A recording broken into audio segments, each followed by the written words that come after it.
The dramatic situation has completely changed in the last 24 hours. The scenario has become incredibly bizarre. Donald Trump has suddenly announced, "I am ready to sign. I have told Iran to make a treaty. Enough is enough. Put all these things aside, sit down and finalize a deal with us. I am ready to sign a treaty." This sudden shift in Trump's tone overnight, you have to realize that something is going terribly wrong. Look at the attack on the airport terminal in Kuwait. It is highly suspicious. Iran has stated, "We did not attack." Think about it, this was a newly built airport. Years of hard work went into it, and it has been blown to pieces. Many are injured, and an Indian citizen was reportedly among the casualties. When Kuwait released the footage, it appeared a Shah drone associated with Iran had struck, but Iran is denying it, claiming, "This is not our drone." America also possesses Locust drones. They are pointing the finger back, saying it was an American operation. Iran pointed out that the base was protected by a Patriot defense system. When the footage was released, things became clearer. Iran stated, "Wherever we hit, we will admit it. We did not do this." So the question arises, with all this chaos unfolding, why has Trump suddenly told Iran, "Enough is enough. I am ready to sign. Bring your conditions. Let's negotiate and finalize." He said, "Forget everything else, settle the uranium issue, and I am ready for a deal." He is even backing down on the Strait of Hormuz. He is retreating on multiple fronts. Granted, he is unpredictable and could say something entirely different tonight, but if you look closely, this is a very strange, disastrous situation developing. The superpower is facing an absolutely massive challenge right now. The situation has become incredibly tough for them. Just look at the markets. Bitcoin has crashed to 61,000, and falling to 61,000 means if it drops further by 2,000 or 3,000, it is a complete disaster. Massive billionaires are losing $8 billion, $20 billion.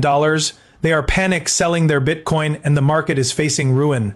Beyond that, the stock market in South Korea is crashing. China is crashing. Taiwan and stock markets globally are collapsing. The Indian stock market is experiencing an absolute bloodbath. The entire world is heading toward a catastrophic financial meltdown. The consequences of this devastation are so severe that oil supplies are dwindling.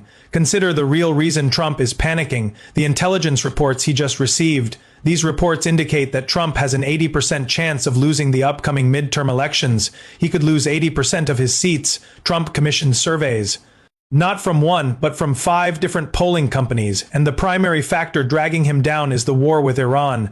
The consensus is clear. If this war escalates further before the midterms, Trump is completely finished. The public will take to the streets, and he will be overwhelmingly voted out. The U.S. Congress has already passed a resolution to strip Trump of his war powers regarding Iran. That is how dire the situation has become. The calculation is this: if Trump signs a treaty and oil prices drop, say, to $30 or $40 a barrel because sanctions are temporarily lifted, the American public will be thrilled. The prices will plummet in the U.S., and he could secure a massive political victory. But Israel will not let him get away with it. Many allied nations will be furious, demanding to know why he lifted sanctions on Iran and surrendered the Strait of Hormuz. Trump thinks he can cash in on this treaty, but he is trapped. He is so deeply cornered that when asked about cursing Netanyahu, he first denied it. Netanyahu also denied that Trump insulted him. But then the narrative shifted. Well, we are like a family. Families fight, they get angry, they curse at each other, but at the end of the day, we remain family. This is the bizarre reality we are witnessing. The biggest issue right now is that Trump has pressured Israel, and he has pressured Hezbollah, and both have temporarily agreed to a ceasefire. Hezbollah was already willing. The real obstacle was the superpower. America was pushing for it, but Israel was initially unwilling. Now they have relented. The disaster unfolding right now, the catastrophic situation facing the U.S., is an unprecedented challenge. They simply do not know how to extract themselves from this mess. Everything is turning upside down. Stock markets are crashing, lives are being ruined, and wealth is evaporating. The South Korean currency has hit an all-time low, and it's not just the economy. Look at these satellite images. These images reveal the true extent of the devastation at the U.S. airbase in Kuwait. America claimed they suffered no damage and intercepted the attack, but that is a complete lie. You can see exactly how much destruction occurred. The U.S. has suffered significant losses. Look at Bitcoin, it has fallen nearly 34% this year, and Ethereum is down 45%. Nations around the world are dumping Bitcoin.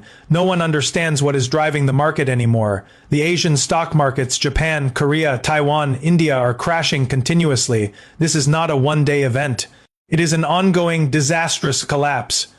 The market is gripped by extreme fear. When does extreme fear happen?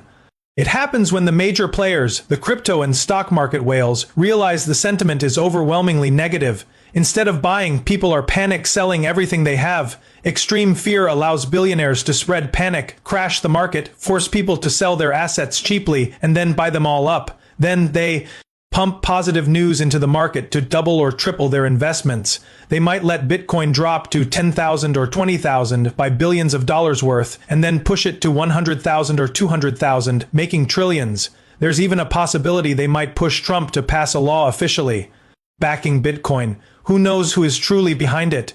But the disaster is ongoing, and it shows no signs of stopping. The reality is clear. The situation is incredibly bad and entirely out of control. Iran has issued a final ultimatum to America. Either commit to a full-fledged war or stop this entirely. Stop these petty, covert, piecemeal attacks, striking here, striking there, striking from Kuwait. Either enter a full-scale conflict or shut it all down. Choose one path. We will see how America responds and which direction this takes, but a truly devastating situation awaits America, and not just America, it awaits the entire world. The geopolitical landscape has shifted to an entirely different, dangerous level. Let's see what happens with Israel and America. But one thing is certain, there was a time when they attacked Iran for 20 years, and Iran never responded. Now if you launch a single strike within minutes or hours, they analyze where it came from, determine its severity, and launch a proportionate missile strike in return. Game over. This is not going to stop here. There is no simple solution. If you think this war is just going to fade away, that is impossible. You must look at what is happening and understand the gravity of the situation.